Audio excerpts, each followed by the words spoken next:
Hi guys, and welcome back to my channel. Today I want to talk about these guys and everything I've learned on raising baby chicks. So if you've been watching my channel, you know that we got baby chicks recently and they are now about 3 weeks old.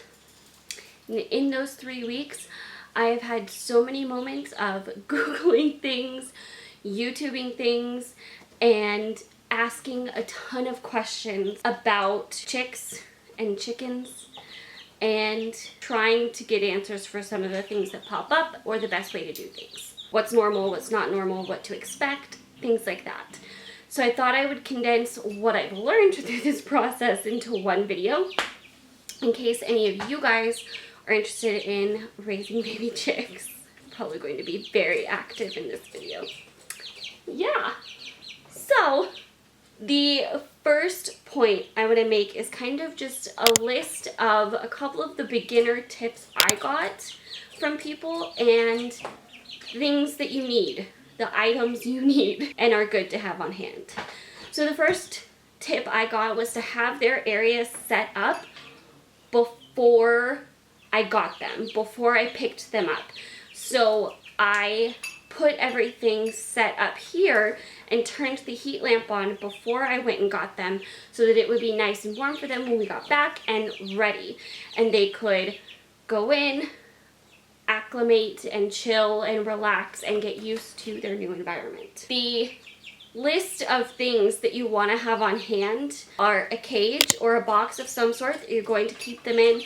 Some people use big tubs, some have cages, they're flying at each other.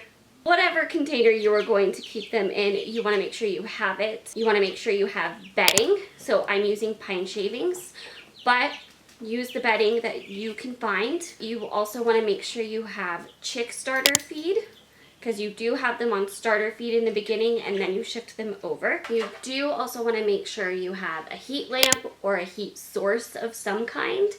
I'm using a heat lamp, but there are also brooders that I think just have a heater in them. They don't have a big light, but some type of heat source because you do want to make sure they stay warm enough. It also came to my attention that having probiotics on hand would be good, and I have found that I've needed to give them some. This is the probiotic I used.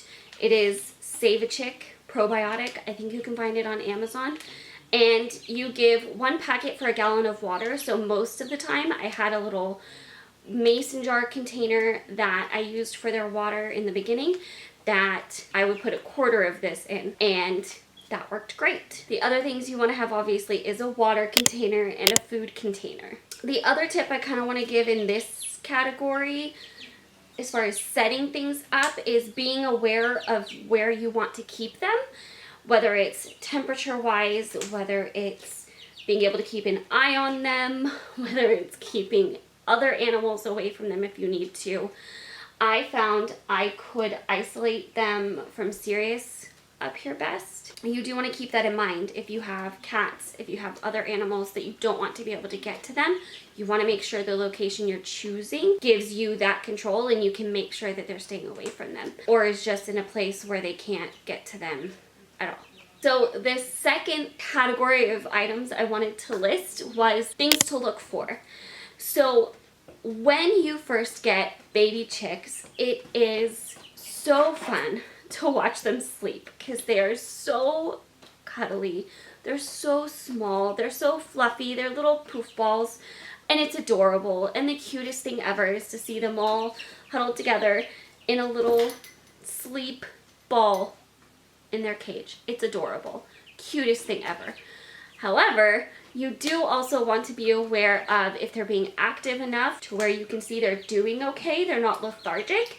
You also want to watch for if they're eating and drinking regularly. And one little tip I found out about for helping to make sure they knew how to get to the water and where the water was is dipping each of their beaks into the water when you first put them in. That was a really good tip, and then you can kind of watch and see. Typically when you do that, they are very, very thankful and they start drinking really well. So if you find that you haven't noticed them drinking or you want to just make sure that they know where the water is, dipping their beak in the water is a good little trick. I do want to mention also that there is a condition with baby chicks that you want to watch out for called pasty butt. It's basically where, as they are going to the bathroom, it dries and gets stuck around their bottom, and that can make them really sick. That can actually end fatally. So you want to be checking and just making sure they're all clean and making sure that that is not a concern. There are lots of videos I have found about how to help them with that. If you do find that they are having that issue, you basically use some warm to lukewarm water to help get them clean. So I wanted to mention that here as well, because that can be a very serious thing if you don't watch out for it. The other things you want to watch for is they do very, very quickly make a mess of their food and water bowls. I have to change out their food now because I've switched them to a different water where I don't have to worry about them making a mess of their water. But in the beginning, before they learned how to use this one, I did have to clean their water constantly, and I do still need to clean their food regularly. You can see one was just on top of their food. So they also kick pine shavings into it, which is super fun. So making sure you watch how clean their food and water is really good. Also keeping an eye on how clean their bedding is getting. In the beginning, I didn't have to clean it more than every few days or so. Now it's getting to where they don't have very much space. They're getting big, and so I do have to clean it more often. In the third category of stuff I wanted to mention, I kind of want to talk about how they progress as they get older and what you can kind of expect.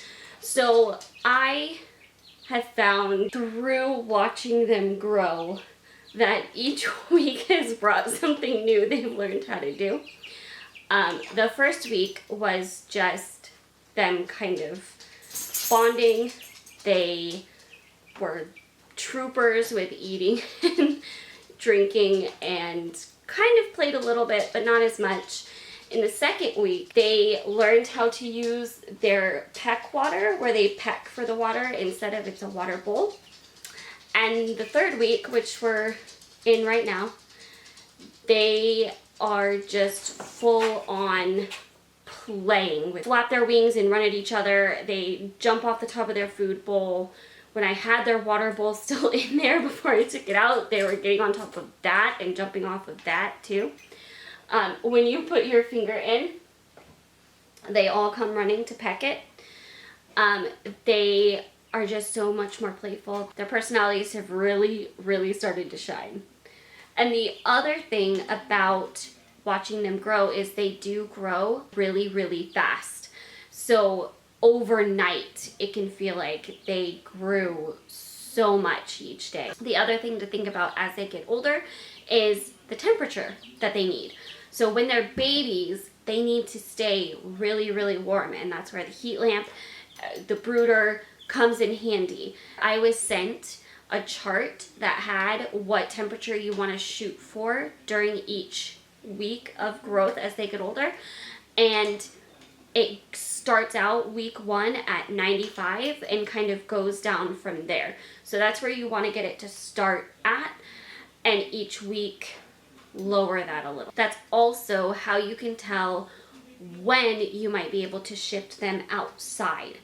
If it's going to be warm enough for them to stay outside, or if they could get too cold and things like that. That's what we're starting to think about right now, is they are getting to that point where we need to make that plan for shifting them out and watching the weather, kind of watching temperatures, and making sure outside is set up for them for when that time comes that they are ready to shift outside. Right now, being 3 weeks old, they are almost ready for about 75 to 80 degrees. They're not quite at 75 degrees, but 80 degrees is where they're getting close to being good for them. And so they're not fully ready to go outside yet, because overnight it would get very cold for them. But they're getting close. They're getting big very, very fast. So I have to hightail the work on their coop so it is ready for them. They are also outgrowing their cage very, very quickly. So in the fourth category, that's kind of where you get into making that plan for a coop, for where they're going to be in your yard. Where in your yard are you going to put it? Where on your property are you going to have them? And are you building a coop? Do you have one you're buying? Putting it together, having everything set up for them in time. So having that plan early on is best. We were already trying to plan that out before I even picked them up, just to not go into it without having any idea what we wanted to do. And we immediately started trying to make sure we could put things in place pretty quickly to have things set up for them. So we do have a few things we still need to do outside, but we do have that ball rolling to get it done, and we have a plan. So that is the last point I wanted to make in this, just because it is really, really important to be thinking about, because I know making sure they're okay right now has been a distraction for me for finishing their stuff outside. So don't forget to think about that as you are watching them grow. And now they're gonna act all calm like they weren't just flying at each other. It's fine. They're cute. They can get away with it. I hope this video was helpful. I will link a playlist I created with the chicken videos so far. It'll just have our vlog with getting them and where we set the coop up and this video in it. So if you want to watch some more of that, I will link that here, and I'll see you in those videos.